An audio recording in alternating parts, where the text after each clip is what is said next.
दोस्तों free study 24 YouTube channel में आपका बहुत बहुत स्वागत है। आज से हम पढ़ने वाले हैं class 11th NCERT UP board physics का फर्स्ट चैप्टर क्या दिया है, भौतिक जगत। कौन सा चैप्टर है? फर्स्ट चैप्टर है भौतिक जगत। इसमें भौतिक जगत, इसमें क्या कहा है? भौतिक की क्या है, मतलब भौतिकी क्या है, भौतिक विज्ञान क्या है, विज्ञान क्या है, इसके बारे में जानना है। विज्ञान शब्द की उत्पत्ति कहाँ से? विज्ञान शब्द यानी साइंस। साइंस शब्द क्या है? लैटिन शब्द साइंटिया, साइंटिया हो जाएगा, साइंटिया या सिंटिया, जो पढ़ता हो, से हुआ है, जिसका अर्थ है जानना, मतलब नोन, मतलब जानना, से व्युत्पन्न किया गया है। मानव मतलब विज्ञान क्या होता है, मतलब इसका उत्पत्ति हुआ है सिंटिया से, साइंस शब्द का। तो मानव द्वारा प्रेक्षणों तथा प्रयोगों द्वारा प्राप्त ज्ञान के सुव्यवस्थित संगठन यानी ऑर्गेनाइजेशन को क्या कहते हैं? विज्ञान कहते हैं। विज्ञान की बहुत सी परिभाषा, बहुत बुक में देखेंगे अलग अलग परिभाषा, लेकिन अर्थ एक ही है। संक्षेप में ब्रह्मांड में घटित घटनाओं का सुव्यवस्थित अध्ययन ही विज्ञान कहता है। क्या है? जो ब्रह्मांड में घटनाएं घटित होती हैं उसी का अध्ययन किया जाता है साइंस में। घटनाओं का सुव्यवस्थित अध्ययन, मतलब सुव्यवस्थित मतलब एक क्रम से अध्ययन करना, ये क्या कहलाता है? विज्ञान कहलाता है। अतः भौतिक विज्ञान क्या होता है, आइए जानते हैं। भौतिक विज्ञान वह विज्ञान है जिसके अंतर्गत क्या करते हैं हम? प्रकृति अथवा प्राकृतिक घटनाओं का क्या किया जाता है? अध्ययन। प्रकृति अथवा प्राकृतिक घटनाओं का क्या किया जाता है? अध्ययन किया जाता है। भौतिकी का प्रयोजन और उद्देश्य क्या है? मतलब उत्तेजना यानी एक्साइटमेंट, उत्तेजना, मतलब आपको कोई मारेगा, कोई अगर गलती से आपको पीट दिया तो क्या हो जाएंगे आप? एक बैग उत्तेजित हो जाएंगे। तो क्या वही उत्तेजना होती है। भौतिकी में क्या अनेक प्रकार की घटनाओं का अध्ययन किया जाता है। जो भौतिकी है, फिजिक्स है, उसमें अनेक प्रकार की घटनाओं का अध्ययन किया जाता है। मूल रूप से इसे कितने भागों में बांटा गया? 2 भागों में।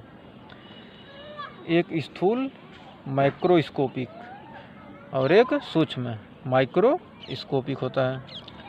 जो भौतिकी का स्थूल प्रभाव है, इसके अंतर्गत क्या कहते हैं? पार्थिव तथा खगोलीय स्तर की परिघटनाएं, जो खगोलीय मतलब आकाश में घटती हैं, सम्मिलित हैं। जबकि सूक्ष्म भौतिकी के अंदर क्या होती हैं? अंतर्गत परमाणविक, आणविक तथा नाभिकीय परिघटनाएं घटती हैं। परमाणु में, अणु में, नाभिक में जो घटनाएं घटेंगी वो सम्मिलित हैं।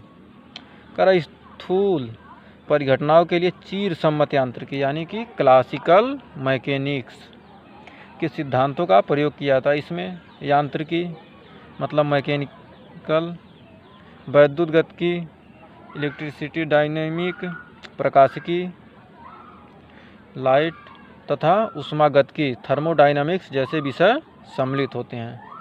जबकि जो सूक्ष्म परिघटनाएं हैं के लिए क्या होता है? क्वांटम यांत्रिकी का प्रयोग किया जाता है। प्रकृति में मूल बल, प्रकृति में जो है मूल बल कौन कौन से हैं? प्रकृति में मूल बल, फंडामेंटल फोर्स इन नेचर। हम इंग्लिश भी थोड़ा सभी के बारे में जानेंगे। बल वह कारक है, जो बल क्या है? बल वह कारक है जो किसी वस्तु में गति, वस्तु की गति में परिवर्तन तथा वस्तुओं में विरूपण या डिफॉर्मेशन, मतलब वस्तु जो है उसको परिवर्तित कर दे, मतलब उसकी स्थिति परिवर्तित कर दे। उसको दबा देंगे तो कोई पिचकने वाला होगा, पिचक जाएगा। क्या कर दे? उत्पन्न कर दे, मतलब विकृत उत्पन्न कर दे, या वस्तु में गति उत्पन्न कर दे, या वस्तु को खिसका दे, क्या हो जाएगा? वही बल कहलाएगा। तो प्रकृति में केवल कितने प्रकार के बल होते हैं? प्रकृति में हम जानते हैं कि सिर्फ 4 ही प्रकार के बल हैं तथा अन्य प्रेक्षित बल हैं। जो मूल बल हैं कितने हैं? 4 प्रकार के हैं, लेकिन जो अन्य हैं प्रेक्षित बल हैं। प्रकृति में मूल बल मतलब प्रकृति में जो मूल बल हैं वो कौन कौन से? आइए हम कुछ बल के बारे में देख लें। कि गुरुत्वाकर्षण बल जो है, गुरुत्वाकर्षण बल है। पहला मूल बल गुरुत्वाकर्षण बल है, जिसे ग्रेविटेशनल फोर्स। दूसरा है विद्युत चुंबकीय बल, इलेक्ट्रोमैग्नेटिक फोर्स, प्रबल नाभिकीय बल, स्ट्रॉन्ग न्यूक्लियर फोर्स, और क्षीण नाभिकीय बल, वीक न्यूक्लियर फोर्स।